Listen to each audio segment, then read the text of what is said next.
you explain the benefits of debt elimination and the benefits of that versus investing in your 401k first when it comes to compound interest and a guaranteed return? You said a guaranteed return? Yeah. Like if you avoid interest, is that a guaranteed return? Ooh. Versus in the stock market, which is speculation, we know that the historic return, but it's not a guaranteed return. Okay, If you folks. avoid interest, it is a guaranteed return. Listen, folks, before I get started, I want to make this very clear. Don't go out there that Don is saying, don't invest in your 401k. Don is not saying don't invest in your 401k and take that money and throw it at your mortgage. Don is not saying that. Okay? Yes, I'm not saying that. Okay, we're not saying that. What we are saying is pay attention to your 401k and what it is doing, okay? Because some of you have what's called an employer-employee match, right? Where you can get free money. Make sure you're taking advantage of that. So if you put in 5% and your employer puts in 5%, you're good, all right? But what we're talking about is some people are putting like 10% or 15% when the employer is only putting in 5%. That's a total of 10%. So now you're trying to make it 25%. What Ms. Dawn is talking about is that get everything you can get out of your 401k. But that's going to go up and down because it's tied to the stock market. Here, what we're talking about, we're going to put that on the screen, is a guaranteed return. A guaranteed return. Watch this. So if I do this, all right, guaranteed return, watch this. We're going to pull up this right here, okay? In this case, we're saving, by following this program, we're going to save a guaranteed $89,927.06 by taking monies and investing it in the mortgage pay down, the interest cancellation. That is a guaranteed $89,827.06. Miss Dawn, can I ask you another question about this? On my 401k, on the earnings that I will eventually make, do I pay taxes on those earnings? Yes, especially if it's a traditional. There you go. So my guaranteed interest savings here of $89,927.06, do I pay taxes on that? No.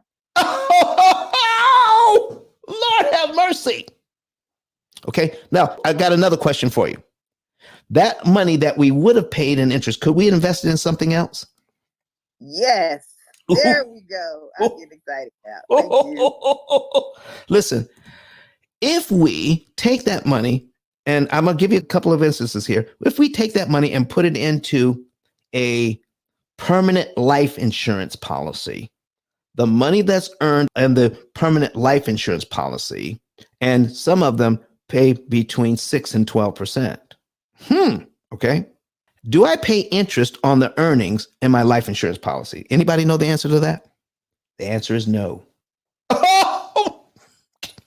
Listen, I got another one for you. You ready? What if I take some of that money and put a minimum down payment on an investment property? I knew it. That's why I started flashing. I knew it. I take that money, put a minimum down payment on investment property, and then I borrow the rest from the bank. Let's say I can borrow $200,000 from the bank. I got $200,000 cash to put on this house. Do I pay taxes on that $200,000 that I just got from the bank? No. What?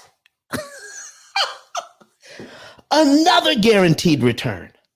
Folks, there is so much about our money we don't understand. But what our program does is going to give you the basics of getting you started on your journey to financial independence. I'm going to put it on the screen before we get out of here. I'm going to bring it up on another screen. All right. So now what we're talking about here, folks, for some of us is pretty high level stuff. Okay. But it all starts somewhere. I'm going to show you where it all starts. And this is what Miss Dawn talks about, where it all starts. Oh my goodness. So let me put this on the screen for you. All right. Okay. I need you to see this on the screen. This is John and Rebecca Jones. You know what we have here? We have John and Rebecca Jones' budget. We're tracking their income and their outgo. And we have all of their bills in here. Plus, watch this, down here is called the unitemized budget. And that's an extra $1,300. They said, we want to have a little fun in life. We want to have a little fun. And so we're going to budget our fun. We're going to plug it in. And after we plug in their fun and pay all of their bills, I want to show you something. Their average income is $5,091.66.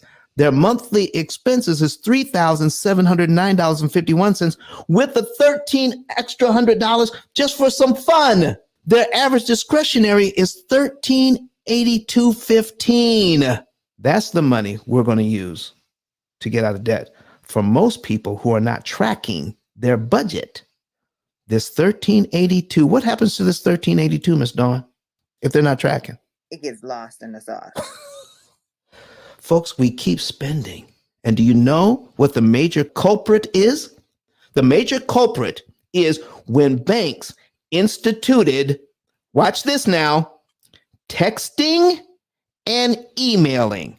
Texting and emailing is costing you big money. Don, how is texting and emailing costing me money? It's convenience. Because I have my bank account set at a certain amount that I want to keep in there. And when it gets down to that amount, when it gets past that amount, you know what my bank does? They send me an email and they send me a text. It says, Don, you're down below this amount of money.